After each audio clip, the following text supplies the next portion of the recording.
திமுகவை எதிர்க்கிறோம் என்கிற பெயரால் திராவிட அரசியலையே இன்றைக்கு பலர் கேவலமான முறையிலே விமர்சித்து வருகிறார்கள். திராவிட அரசியலை எதிர்க்கிறார்கள் என்றால் அது பண்டிதர் அயோத்திதாசரின் அரசியலை எதிர்ப்பதாக அமையும். திராவிட அரசியலை எதிர்க்கிறார்கள் என்றால் அது திமுக பெரியார் என்கிற அளவிலே மட்டும் நின்று விடாது. அது புரட்சியாளர் அம்பேத்கரின் அரசியலையே எதிர்ப்பதாகத்தான் அமையும். அதனால்தான் விடுதலை சிறுத்தைகள் கட்சி இன்றைக்கு திராவிட முன்னேற்ற கழகத்தின் தலைமையிலான மதசார்பற்ற முற்போக்கு கூட்டணியில் இணைந்து உறுதியோடு நிற்கிறோம்.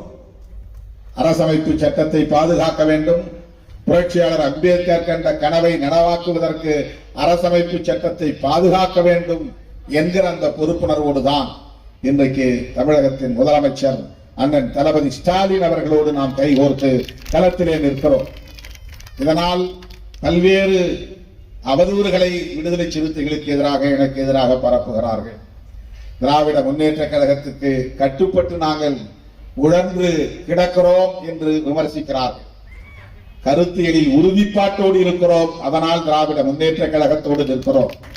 புரட்சியாளர் அம்பேத்கரின் அரசியலை பாதுகாக்க வேண்டும் என்பதிலே நாம் மிகவும் உறுதியாக இருக்கிறோம், அதனால் திராவிட முன்னேற்ற கழகத்தின் தலைமையிலான மதசார்பற்ற முற்போக்கு கூட்டணியில் இருக்கிறோம்.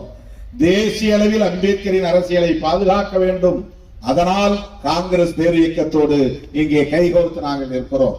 தேசிய பார்வை தேவை. புரட்சியாளர் அம்பேத்கர் SC/ST மக்களுக்காக மட்டும் போராடியவர் இல்லை. அவர் அமைச்சர் பதவியை ராஜினாமா செய்த போது சொன்ன பல காரணங்களுள் முக்கியமான காரணம் ஒன்று, OBC மக்களுக்கு இடஒதுக்கீடு உருவாக்குவதற்காக ஒரு கமிஷன் அமைக்க வேண்டும் என்று நான் கோரிக்கை வைத்தேன்.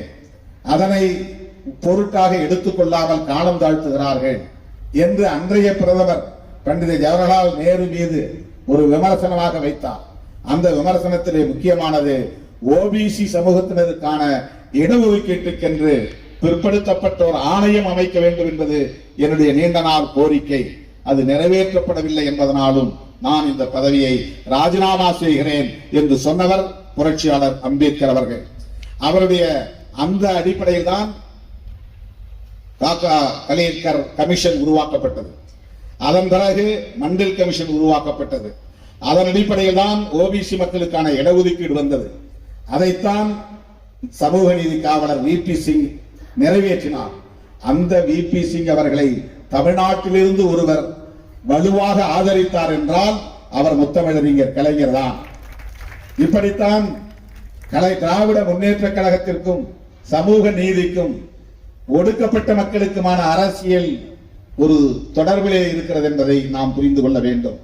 அந்த புரிதலோடு தான் இன்றைக்கு அண்ணன் தாமோ அன்பரசன் அவர்களும் பாழாகி போகக்கூடிய நிலையிலே இருந்த சிமெண்ட் சிலையை மாற்றி என்றென்றைக்கும் சிறப்பான முறையிலே நிமிர்ந்து நிற்கக்கூடிய, நிலைத்து நிற்கக்கூடிய, எந்த சூழலிலும் பாதிக்கப்படாத வகையிலான ஒரு அழகிய, அவர் சொன்னதை போல ஒரு அழகிய சிலையை, வெண்கல திருவுருவச் சிலையை இங்கே நிறுவியிருக்கிறார்.